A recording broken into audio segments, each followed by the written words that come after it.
AKA Padders, welcome back to episode 533 of AKA Pads, the Film Buff podcast, and that's me, AKA Pad, Peter Anthony DeLuca, sometimes AKA Pad 69, depending on your social media network, and known everywhere as the Eclectic One. And we're very eclectic with this podcast because here I even have a eclectic, crazy goal, and the goal of this podcast is to bring you every single movie I have ever seen while trying to watch every single movie ever made. Can I do it? Well, look, guys, we had a little bit of a pause. I feel like we lost another month, and I say another month because we go all the way back to last October, and last October we do every October we do the 31 Days of Dread. That's our annual Halloween event. That's where you get one horror movie a day for the entire month of October. Well, that extended like throughout all the holidays, and maybe I think we ended it in February, and it was torturous. But people were trying to get a rhythm, and we were in a rhythm before I went on vacation. I went on vacation for 2 weeks, 20 days in Europe. We flew into Paris, went to Rome, went to Florence, went to Milan, went to Dublin, ended everything, and then came back and then had to celebrate the birthday. And I'm sorry because I wanted to do some 4th of July movies for you. It's tough, guys. It's tough. But we're here because, we went to New York and we've been in Philly. And I feel like this is my first full week back. It's Thursday. It's so annoying, but guess what, guys? American Airlines, we have some in-flight movies, and I just feel like we have to be quick because this movie just dropped on Netflix. I'm talking Adam Driver. I'm talking 65, short for 65 million years ago. I effing love this movie. I have told everyone about it, and here's the wild thing. No one's ever heard of it. What is happening to our film consumption culture?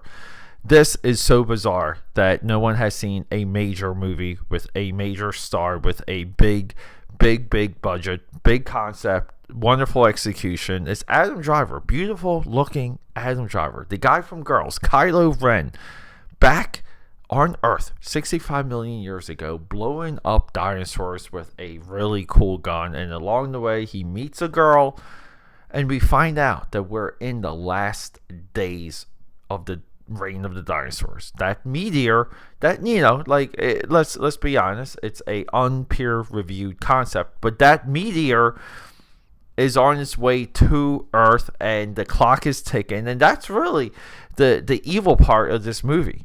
Adam Driver needs to solve his problems, get off of Earth before the meteor destroys the dinosaurs, and we have a wonderful end credit sequence where we see the environment that the movie took place in, and the ages, the Ice Age, and the rise of humanity that has come after. I don't know, people. You can argue. I think one of the low budget takes on this movie that it's a glorified Twilight Zone episode. They kind of said the same about Nope. They said the same about Get Out. I don't know. Yeah, I guess by today's terms, people will say, "Oh, it could just be a Black Mirror episode." Well, some of those Black Mirror episodes, right? They're almost as long as some movies. So what's the big deal? I don't understand that criticism. I don't think it's much of a criticism. I think this movie was fun, and watching it on the flight, excited for the vacation, excited for a lot of these other things that were coming. I was all in on this movie, and I'm doing nothing but recommending it. Big shout out to our directors, and I'm so curious of how some of these people are found, because we have some directing and writing pair of individuals with a short film background. They have a short film filmography. They've dabbled in some movies. They've dabbled in some writing. But this is really their entry. This is like their big effing movie. I don't know how these people get their work, because what they have lying behind them really doesn't lead into some of these budgets. And, we can say the same about Tron Legacy, Oblivion, Godzilla, some of those filmmakers.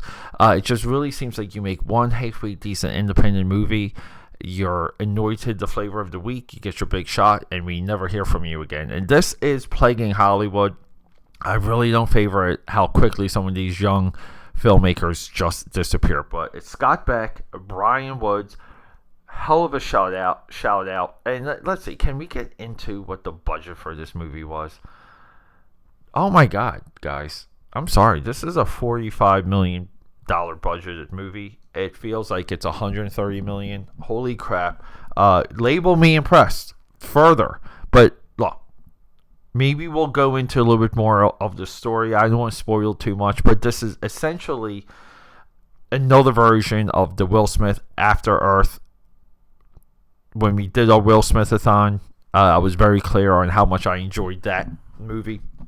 And because I do think it's a good trope. I think it's a great concept of a survival movie where the stakes and the danger just escalates scene to scene, where it just really seems like these people can't catch a breath, and it feels that, and you feel that in this movie. Even when he goes, again, you get into a cave, you put the sci-fi lights on, you're trying to survive, you're trying to get through it, and then one danger happens, second danger happens, and next thing you know, you are out of the cave.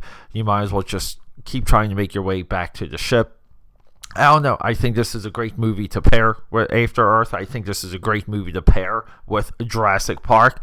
I can't remember any other Hollywood movie that uses dinosaurs in a way where you can just say, wow, like it's as good as Jurassic Park. I think action-wise, I think just what we're doing with the with the environment, with the prehistoric age, is better than the last two Jurassic World movies.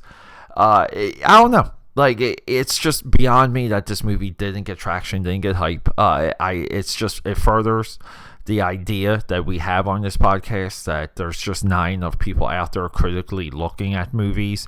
So, a little bit sad, LOL there. But my next few movies, we will go through my filmography of in-flight movies while I was away.